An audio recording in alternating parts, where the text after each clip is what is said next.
Hey guys, welcome back. Let's talk Kyosho Outlaw Rampage Pro. Specifically, the one complaint I have about this truck is that it has a very loud gear noise. It's just a very loud, high-pitched, whiny kind of gear noise, super annoying. Let's see if we can fix that. Apparently, from what I've read, it comes mainly from the spur gear in this truck, whether it's like a manufacturing tolerance or it's just not a very good quality spur gear. It seems to be the cause of the majority of the noise in this transmission. So I'm going to change that out. I have two options that I'll show you guys. I ended up going with a steel option from Power Hobby. It's for a Losi 22S. Just know up front though that neither of the two options are a direct fit. At least they weren't on my truck. I had to open up the hole in the center of the spur gear to fit it over the slipper shaft. I'll show you guys how to do it. It wasn't really that big a deal, but I'm very happy with the results. I think it cut the noise down by about 50%. I am planning on trying a different pinion. This is still the stock pinion in here. And just based on the quality of the spur gear, I'm thinking maybe the pinion is the other part of the noise. So I'm going to try a Robinson Racing pinion gear once I figure out what gearing I want to go with. I think this is geared a little bit tall right now, but I'm going to try that and see if that reduces the rest of the noise. So that should be good. And while we have this apart, I'm going to show you guys a few other things about this rear axle and differential that you're going to want to do. In fact, I would say do all of this stuff when it's new. When you're assembling this kit, take care of these things right away. Swap out the spur gear. It's just going to be easier when everything is fresh, new, and clean. Do it from the start and you won't have to mess with it again. I'm going to be adding some differential fluid to the back. Mine came bone dry out of the box, so you definitely want to do that, because if not, you run the risk of just wearing out those gears. And of course, it's not going to work as good as it could with no fluid inside. And then also, I'll show you guys a tip on just sealing up the whole rear axle and transmission assembly, just sealing it from dirt, dust, and debris getting inside. The location of everything here, everything just gets flung up under the truck here, and everything just hits this rear axle.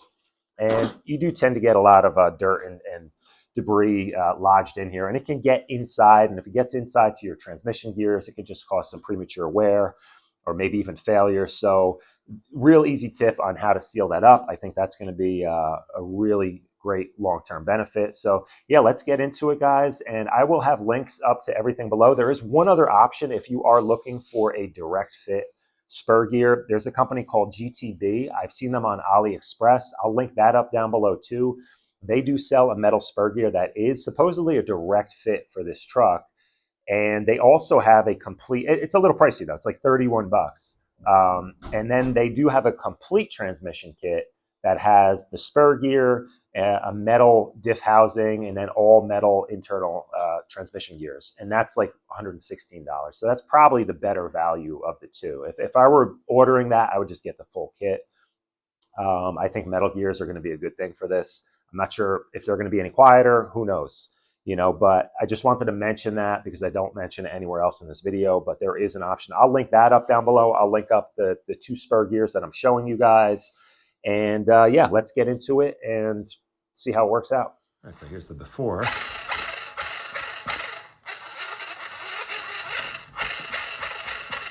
here's the after. It's noticeably better. It's not silent, but hopefully it just gets rid of that crazy high-pitched whine. Here are the two spur gears that I picked up. I think I'm gonna try the steel one. This is a Power Hobby hardened steel spur gear and slipper pads, 48 pitch, 84 tooth. It's for a Losi 22S. I will link this up down below, but I think this one might be the winner. I don't know, maybe we'll try both. If this one's not quiet, I'll try this one. I know guys said this works. I think I'm gonna go steel. Steel is real. Okay, so first look here. Really nice quality, machined nicely. Comes with some slipper pads.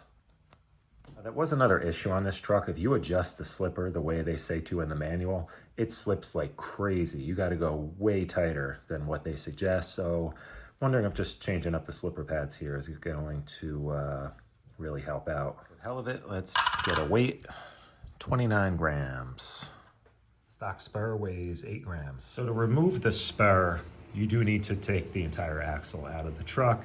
It's not too difficult. You're really just talking about your two lower link mounts where your sway bar also links, and then your upper link mounts here, and then just pull your motor out or just unplug your motor and leave it in. But you're gonna have to pull the motor anyway to do this. So I just left my motor connected and just removed it. But a couple things I noticed, look at the amount of dirt in there.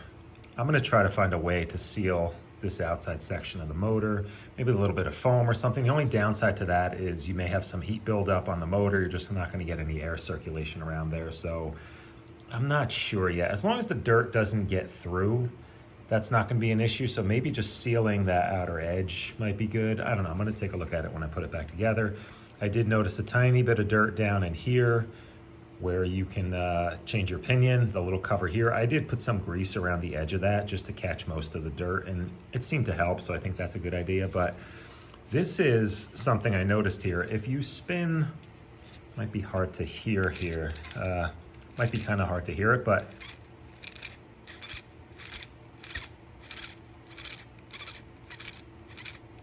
you can hear and you can feel that the spur is not perfectly round, or it's just not centered perfectly on the shaft.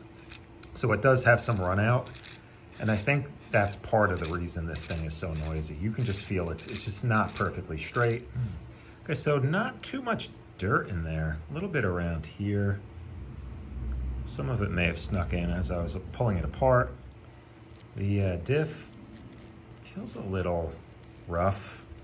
I'm gonna pull this apart, take a look in there, maybe add a bit of diff fluid.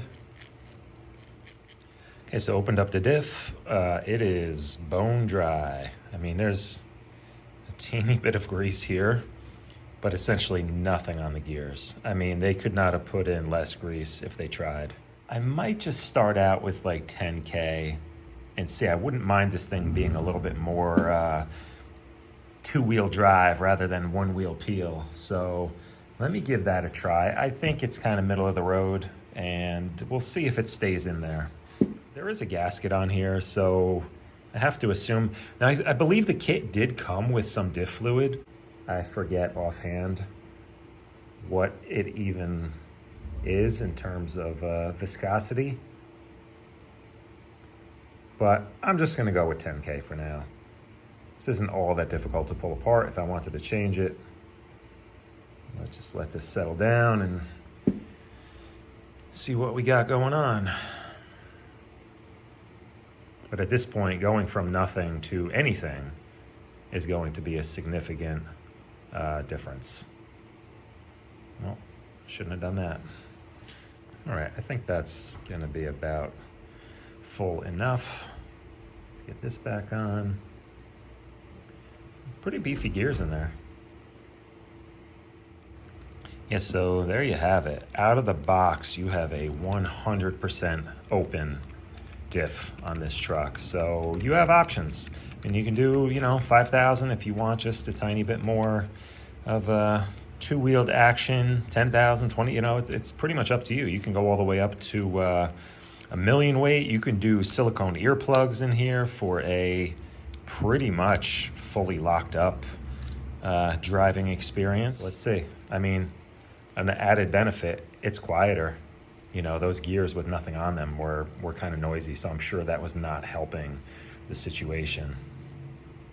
So I'm just adding a bit of this waterproof grease anywhere where surfaces join together, just to help seal everything up, so no water or dirt or anything can get in there, and acts as a little bit of a gasket. I'm going to do that for this entire transmission case all around the edge, just to try to seal things up a little bit tighter. So yeah, that kind of oozes out of there, creates like a nice little seal. And just kind of clean it up, and hopefully I'll keep some of the dirt out. See there, dirt making its way in to the axle, and all the bearings in here are just metal shielded. They're not rubber seal bearings, so you can definitely get some dirt or water or moisture in those, and then they're just gonna bind up and eventually just seize. So anything you can do to keep the elements out, a little bit of grease around there should help. The other odd thing I found, there's all this weird kind of flakiness going on in here. I don't know if that's coming off of the plastic spur. Oh, you know what? It's probably the slipper material. Yeah, I'll make a bet it's slipper pad material. We'll take a closer look at that too. But that's part of the reason I decided to go with this one that I ordered. This is the Power Hobby machine steel gear, and it comes with new slipper pads. These, like I had mentioned, you have to crank this thing down for these to not slip. So let me give those a try and see if that's better. But yeah, I think that's definitely what this is. Hopefully it's not asbestos like the Traxxas ones are.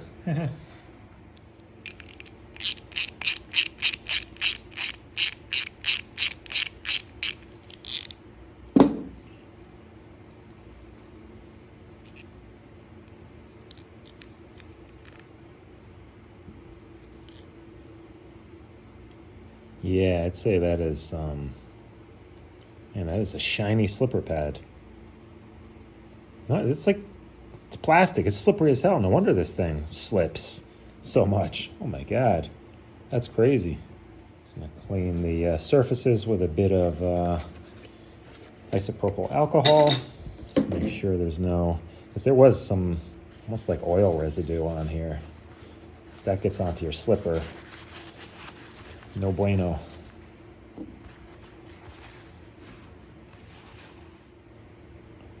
All right, let's see if this is any better. Does it not fit? Come on, are you serious? Oh man, don't even tell me. Someone had said that this fits. Okay, so this Power Hobby machined steel spur does not fit on directly, but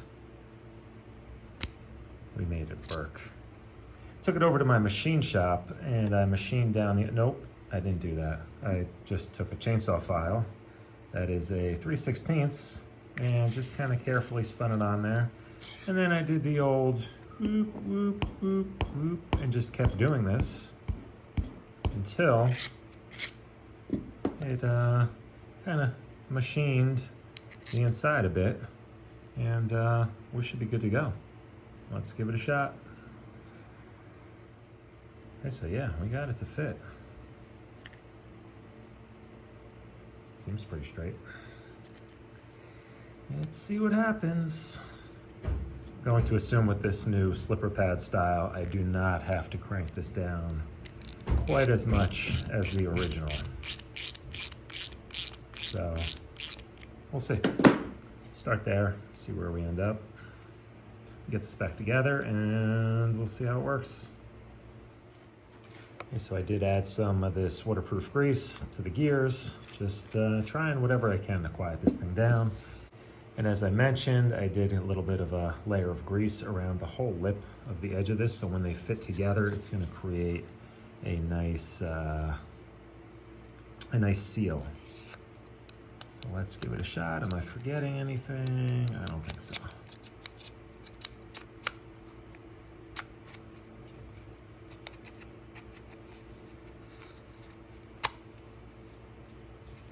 All right, yeah, see how that grease just kind of oozes out. It's going to create a nice bit of a barrier there. When you put this back together, the long screw goes in the end here closest to the motor, and then the rest of them are all short. All right, all back together. The diff action feels nice and smooth. Okay, so interestingly enough, this is a 5mm drill bit, right? Stock spur fits on there. Nice. And I mean, this is about as tight as it fits onto the shaft in the trans. And when I take this associated spur that everyone says fits, right? Try to put that on. It's as tight as that Power Hobby one was. So I don't know if, I've never seen anyone mention that they have to either file these or drill these out. I mean, of course it's plastic. It would be pretty easy to run a drill bit through here, but I'd be careful because if this thing grabs on one side more than the other, you're gonna end up with a crooked hole and you're gonna end up with a wobbly spur. I feel like a file is the safest way to do this, especially spinning it. Yeah, I don't know. So now I'm kind of happy I just went with the steel one because it's probably better than plastic. and you had to do the same thing to this anyway. So it's kind of strange. Let me know, guys, if you have run an associated spur, did I just get like a bum one here or something? Or is there something else going on with the shaft and my transmission? I don't know, but it seemed like guys said they just popped these on and it worked. So I'm not sure what's up with that. But anyway, running the Power Hobby one. So let's see what happens as far as noise goes. Just setting my gear mesh here. It's hard to reach in here and feel this. So I just grabbed a hobby knife here and just put it on the spur gear and give it a little shake. And you can hear just that tiny bit of play. And I usually go around, check it in a few spots.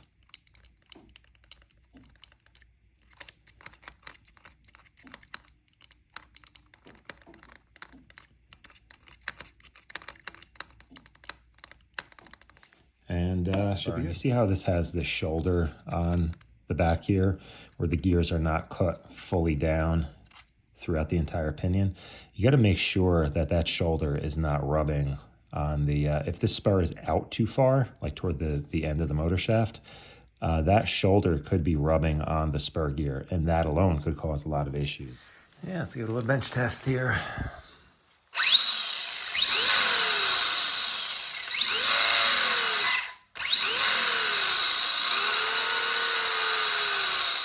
Definitely a huge improvement. I know it sounds loud on camera right now, but you're like 6 inches away from this thing. So definitely be able to get a good comparison out on my next running video. I'll run the ESS sound module the same way and just see if it kind of drowns out any remaining gear noise. If it does, I will be completely thrilled because that was my goal.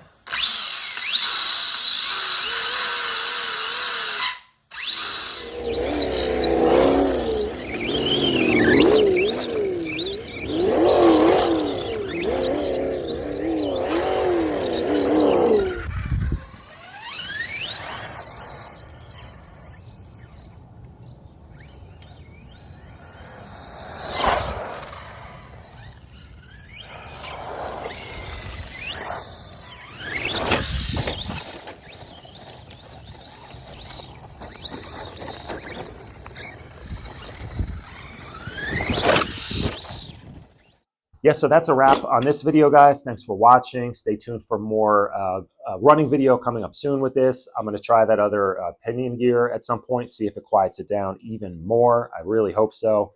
And yeah, I may just do work on a couple other things on this. It's like an ongoing project. I love this truck. Highly recommend picking one of these up. It's so much fun, and it's one of the best values out there for an RC. Something with this level of scale detail. You can pick this up on A-Main with a coupon for like $200. You get some paint, throw in some electronics, and you're good to go. I mean, you have like a really, really nice scale pre-runner. It's super fun to drive. It handles great. Everything about it is good, especially once it's quiet. That's a big factor there. But I love this truck. Highly recommend it. So stay tuned. I'm going to have a lot more videos on this in the future and put this thing up against my other 2 pre-runner builds, the I-beams kits that I've been working on, and do a little shootout and see which one ends up being the top dog. So stay tuned, guys. Thanks for watching. Later.